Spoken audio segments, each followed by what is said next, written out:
আসসালামু আলাইকুম দর্শক, আমি আজকে রান্না করব হাঁসের মাংস। আমি হাঁসের মাংস রান্না করার জন্য এখানে দুটো হাঁস কেটে নিয়েছি। আর হাঁস দুটো আমাদের বাড়ির থেকে নিয়ে এসেছি। সেই হাঁস আমি আজকে রান্না করব। তার জন্য এখানে আলু কেটে নিয়েছি পেঁয়াজ কেটে।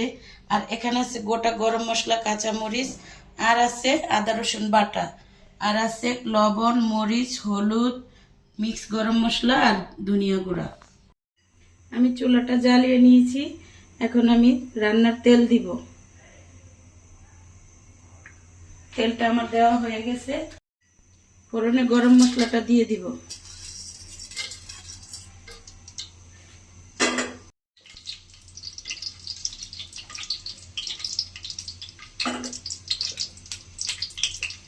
ফোড়ন হয়ে গেছে, এখন পেঁয়াজ কুচি দিব।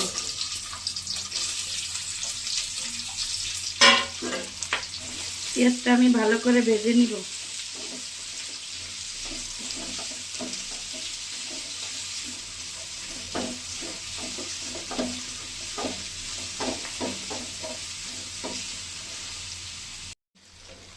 পেঁয়াজটা আমার মোটামুটি ভাজা হয়ে গেছে দর্শক। আমি এখন এই যে আদা রসুন বাটাটা দিয়ে একটু ভালো করে ভেজে নেব।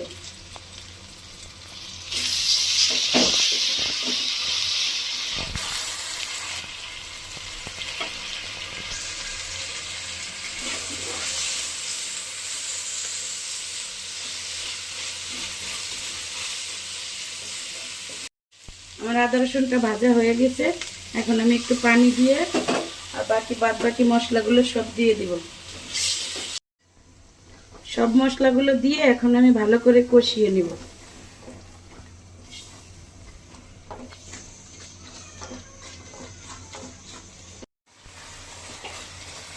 মশলাটা আমার কষানো হয়ে গিয়েছে। এখন আমি মাংসটা দিব। মাংসটা দিচ্ছি।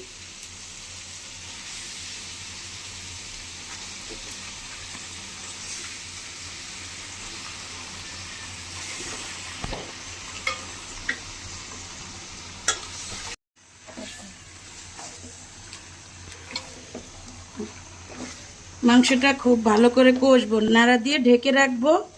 তারপর 10 মিনিট পর পর ঢাকনাটা উল্টিয়ে পরে ভালো করে কষবো এভাবে। এখন আমি ঢেকে রাখি মাংসটা 15 মিনিট, তারপর আবার নেড়ে চেড়ে দেব। এখন আমি ঢাকনাটা উল্টিয়ে দেখবো কতটা কি হলো। অফ ক্যামেরায় আমি একবার নাড়া দিয়ে দিয়েছিলাম। আজকে আমরা এই হাঁসের মাংসটা খাবো চালের রুটি দিয়ে। আপনাদেরকে রুটিটা দেখাতে পারবো না, শুধু হাঁসের মাংস রান্নাটাই দেখাবো। আর একটু দেখি ঢাকনাটা তুলে কি অবস্থা হলো।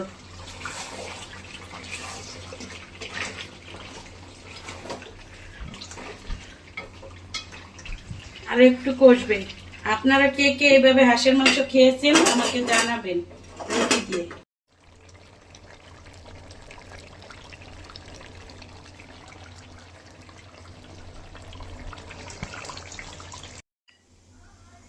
দেখি কেমন হলো। আর একবার উল্টে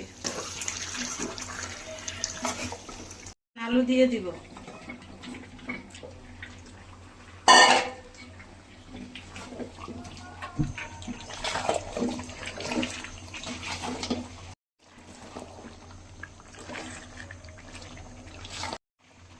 পাশাপাশি কাঁচামরিচ কটাও দিয়ে দিব।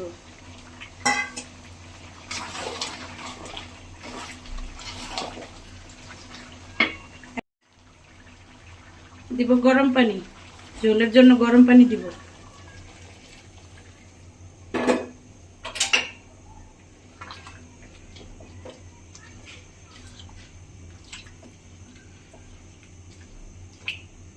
এখন ঢেকে রাখবো 30 মিনিট। মাংসটা হয়ে গেছে। এখন আমি ভাজা জিরার গুঁড়া দিয়ে নামিয়ে নেব। এখন আমি ভাজা জিরার গুঁড়া দিয়ে নামিয়ে নিচ্ছি।